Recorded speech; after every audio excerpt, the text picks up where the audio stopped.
Aujourd'hui, j'ai eu un bon exemple de c'est quoi qui se passe quand que la communication est pas là.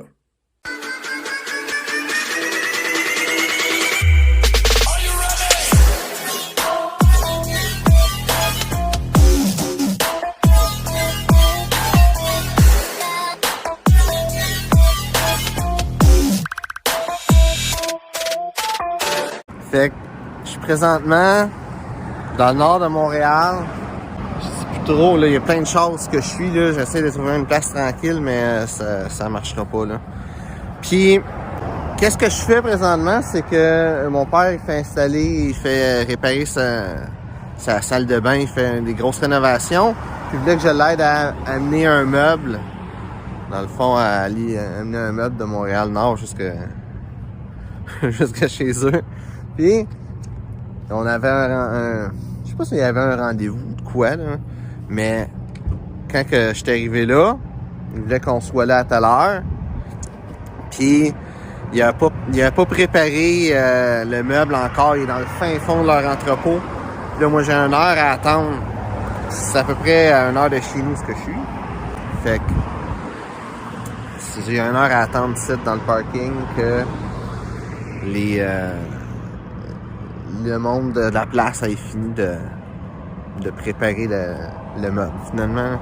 Il y a 2 choses que ça me fait penser.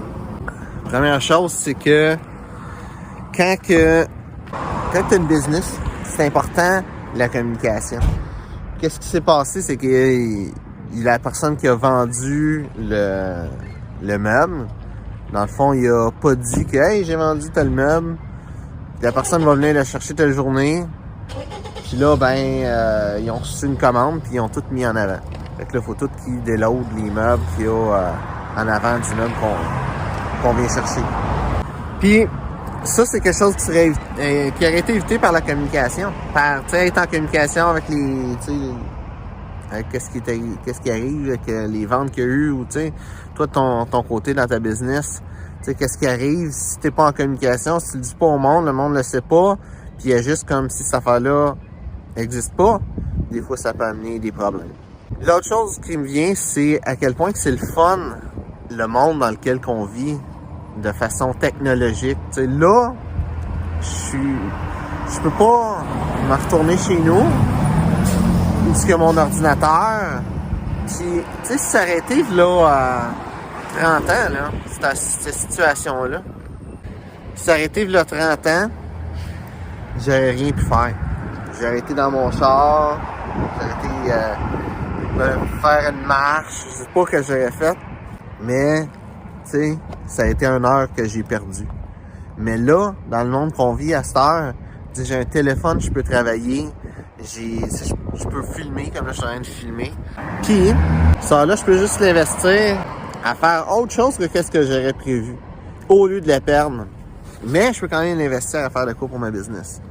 Puis, on s'en rend pas compte tellement que les choses sont rendues faciles. On y pense pas à quel point les choses sont rendues faciles à se faire avec la technologie, là.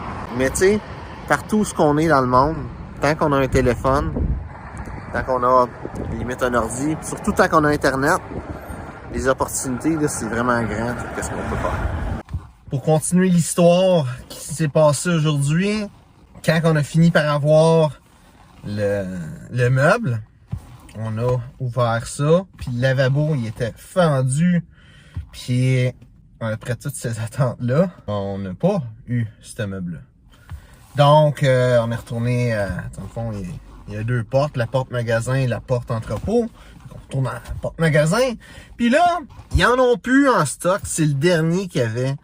Fait que, je sais pas trop tous les détails parce que c'est mon père qui a acheté cette affaire-là, c'est lui qui est lié avec ça. Puis c'est pas ça qui est vraiment important. Mais au final, qu'est-ce qui est arrivé? C'est que ils en commander un autre, puis il veut gratis parce qu'on s'est déplacé pour rien. Puis je pense que celui qui avait la boîte, il avait dit que la boîte était endommagée. Mais pas le meuble, juste la boîte. Puis il avait fait un petit deal là-dessus. Mais là, il était vraiment endommagé. C'est pas juste la boîte, c'est le meuble qui est endommagé. Fait que le deal qu'il avait fait ben finalement, il continue d'y faire, mais avec un meuble qui est neuf, qui va commander juste pour lui, plus le shipping de moins. Puis pour cette compagnie-là, c'est bien des pertes. Puis ce que j'aurais à amener de plus avec cette partie d'histoire-là, c'est que c'est important, tu sais, de savoir un petit peu la qualité de qu'est-ce qu'on offre. Tu sais, si le lavabo, il aurait su qu'il était pété, ben, il aurait pas eu cette vente-là, il aurait été pas obligé de faire ce problème-là, puis il aurait peut-être vendu quelque chose d'autre. Puis, ça peut arriver avec la même chose avec toi dans ta business. Peut-être que tu as quelque chose que tu vends, mais c'est pas tout à fait la bonne affaire. Tu sais, assure-toi que c'est, tu sais, qu'est-ce que tu offres, c'est qu'est-ce que la personne a besoin, mais aussi, tu sais, qu'est-ce que tu offres, que c'est la qualité que la personne cherche. Et si tu as du stock, ben assure-toi qu'il ne soit pas pété avant de le redonner à quelqu'un d'autre. Ben, sinon, ça va te revenir d'en face. Tout simplement. Puis, tu sais, quand tu vends quelque chose, des fois, il y a un remords de l'acheteur qui peut être présent. Peut-être que des fois, la chose que tu vends, le remords de l'acheteur n'est pas si grand que ça, fait que la personne va être correcte avec, va pas le retourner. Mais des fois, si c'est quelque chose de cher, l'acheteur va avoir un remords de l'acheteur qui est dans le fond, la personne achète de quoi, elle se dit « Ah, j'aurais-tu vraiment dû? » Puis tu doute de sa décision.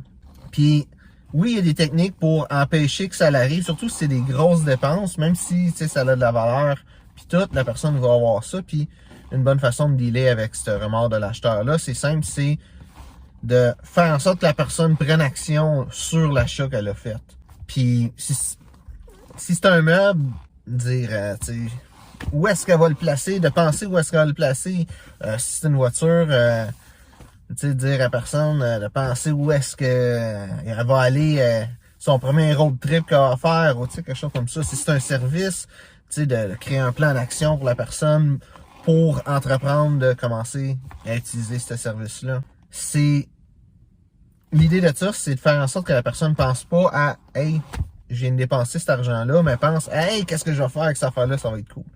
Puis, avant d'en arriver à ça, même si c'est une partie importante de la vente, c'est important d'être sûr que tu vends la bonne affaire. Parce que même si tu donnes des plans d'action, une façon de faire, puis tout ça à la personne, si c'est pas qu'est-ce qu'elle veut, si ça ne donne pas la valeur qu'elle veut, la personne ne sera pas contente.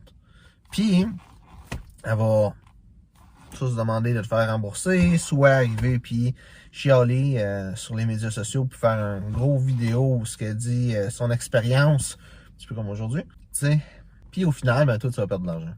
Fait que l'idée là-dedans, c'est le plus que qu'est-ce que t'offres, c'est exactement qu'est-ce que la personne cherche, le moins de chances que la personne demande un remboursement, demande que le deal soit changé, puis que ça soit moins en ta faveur. Parce qu'un deal, quand il est bon, c'est la personne qui vend et la personne qui achète, que les deux soient gagnants. Si les deux sont gagnants, tant mieux. S'il y a juste un des deux qui est gagnant et que l'autre est perdant, ben c'est pas un bon deal. Même si c'est toi qui es gagnant et l'autre qui est perdant, c'est pas un bon deal. Même pour toi. Parce que ça va te revenir en face un moment donné.